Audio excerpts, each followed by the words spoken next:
Le terme « l'homme caché » n'est qu'une expression employée en rapport avec ce sujet. Mais reconnaissons immédiatement qu'il établit une distinction entre l'homme intérieur et l'homme extérieur, dans un sens différent de celui qui lui est donné en dehors des Écritures. Ce n'est pas la distinction des psychologues ou des philosophes, qu'ils soient anciens ou modernes, païens ou chrétiens. Pour eux, l'homme intérieur, c'est l'âme, et l'homme extérieur, c'est le corps. Il n'en est pas ainsi dans la parole de Dieu. Ici, l'homme intérieur ou caché, c'est l'esprit, et l'homme extérieur, c'est l'âme ou le corps, l'un ou l'autre, ou bien tous les deux. Ces deux désignations, âme et corps d'une part, et esprit d'autre part, sont respectivement synonymes des termes homme naturel et homme spirituel. Et c'est entre eux que peut se faire la séparation par l'épée de l'esprit, la parole de Dieu. Il est tout aussi dangereux d'unir ce que Dieu a séparé que de séparer ce que Dieu a uni. La seule unité qu'il y a entre les trois, esprit, âme et corps, c'est qu'ils composent ou constituent un homme.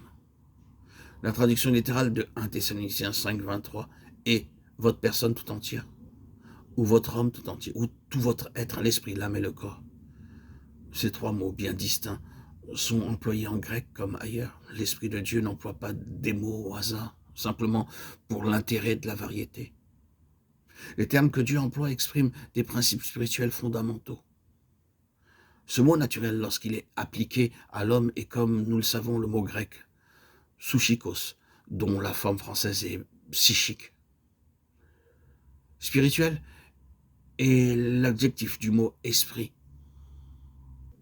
et animal, l'adjectif de âme. Dans Jacques 3,15, ce même mot psychique a été traduit par charnel. Mais il serait plus juste de dire animal, de l'âme. Et il est intéressant de remarquer en passant qu'il y a dans ce passage deux descriptions de la sagesse. L'homme est un être unique dans la création. Et ce qui fait de l'homme un être unique dans tout le domaine de la création, ce n'est pas le fait qu'il soit une âme ou qu'il ait une âme. C'est le fait qu'il a un esprit et une âme. Et il est possible que cette union en une seule personne de l'âme et de l'esprit rende l'homme unique au-delà de cette création, dans l'univers tout entier. Dieu est esprit, les anges sont des esprits. Il y a de nombreux passages dans les Écritures qui indiquent la différence qu'il y a entre le moi intérieur de l'esprit et le moi extérieur de l'âme. Paul dit par exemple « Mon esprit est en prière, mais mon intelligence reste inactive ». 1 Corinthiens 14, 14. Ensuite, dans 1 Corinthiens 2, 14, il dit que l'homme naturel, psychique, n'accueille point les choses qui sont de l'esprit de Dieu.